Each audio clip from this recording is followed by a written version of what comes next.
तर थेट जाऊया यावेळेस नवाब मलिक बोलतायत। राज्य में टेस्टिंग की संख्या है उसे ज़्यादा से ज़्यादा कैसे बढ़ाया जाए ये निर्णय हुआ। साथ ही साथ में आगामी दिनों में 50 वर्ष से ज़्यादा वय के जो लोग हैं उनका टीकाकरण का केंद्र सरकार ने कुछ गाइडलाइन बनाई है, वो कार्यक्रम आगे बढ़ेगा।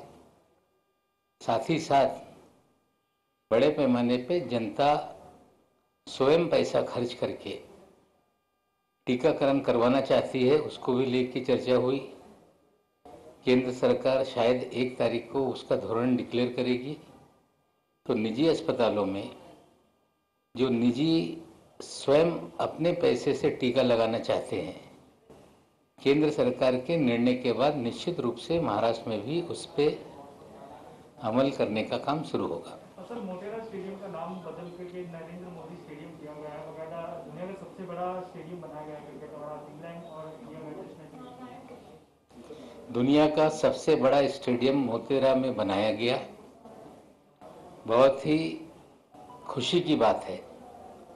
लेकिन दुखद बात यह है कि भारतीय जनता पार्टी की सरकार ने देश में भारत रत्नों के नामों को बदलने की परंपरा शुरू की है। जिस स्टेडियम का नाम देश के प्रधानमंत्री मोदी जी के नाम से रखा गया, वह स्टेडियम पहले सरदार वल्लभ भाई पटेल जी के नाम से पहचाना जाता था। इससे पहले भी हरियाणा में भारत रत्न सरहदी गांधी के नाम को बदल के अटल जी का नाम रखा गया। अब सरदार पटेल जी का नाम बदल के मोदी जी का नाम रखा जा रहा है। नाम बदलने की होड़ में भारतीय जनता पार्टी सारी हदों को पार कर रही है।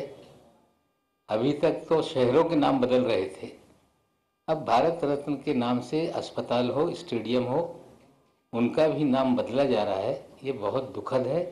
हमें लगता है कि देश की जनता इसे स्वीकार नहीं करेगी।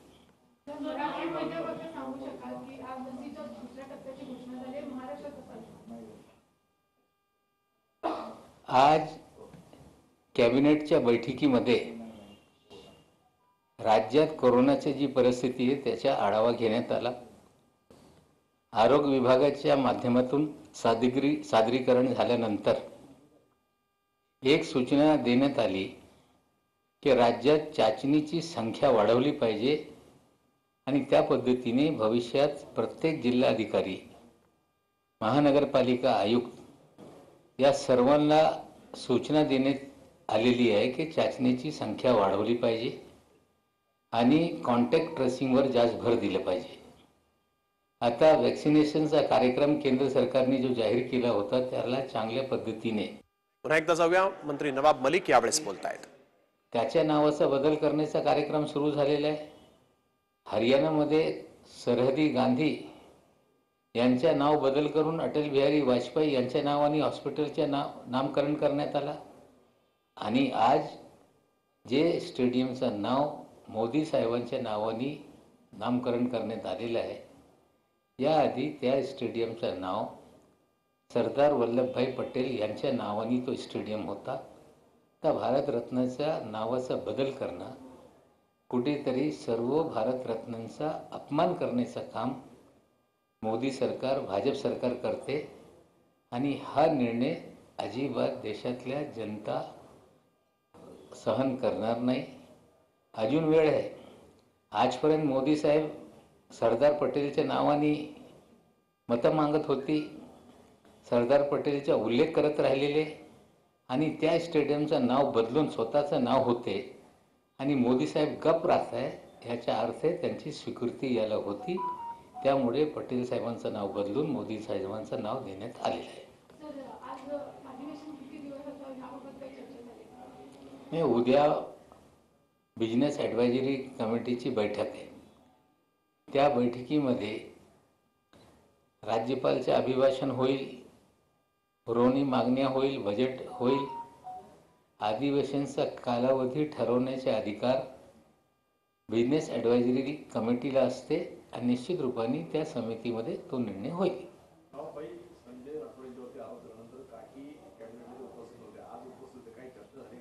नाही, आज माननीय मंत्री संजय राठोडजी कॅबिनेटच्या बैठकीला उपस्थित होते आणि बरेच दिवसानंतर ते आले.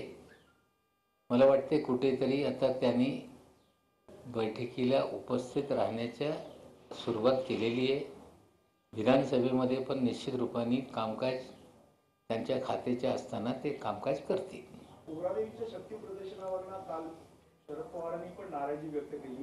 त्या नाराजीच्या संदर्भात त्यांचा काही विचारणा झाली का आजच्या बैठकीत? या विषयावर कॅबिनेटमध्ये कुठल्याही प्रकारची चर्चा नाही. कोणी त्यांना कुठलेही प्रश्न विचारलं नाही आणि पवार साहेबांनी नाराजी व्यक्त केली याच्या बाबतीत मला कुठलीही माहिती नाही. पण जी पोहरादेवीला गर्दी जमली त्या गर्दी जमण्याचं कारण काय आहे? कोणी नेत्यांनी आवाहन केला होता, राजकीय पक्षांनी आवाहन केला होता, मंत्र्यांनी केला होता, याच्या इन्क्वायरीचे आदेश सन्माननीय मुख्यमंत्री महोदयांनी दिलेलेच आहे. निश्चित रूपाने त्याच्या बाबतीतचा अहवाल SP कडून येईल. कोरोनाचं संकट असताना गर्दीवर निर्बंध घातल्यानंतर तो विवाह असतील, लग्न असतील, धार्मिक कार्यक्रम असेल, राजकीय कार्यक्रम असेल, निर्बंध असताना गर्दी जमते हे योग्य नाही. जे कोणी जबाबदार असेल निश्चित रूपाने अहवाल आल्यानंतर मुख्यमंत्री महोदय त्यांच्यावर कारवाई करतील. थँक्यू.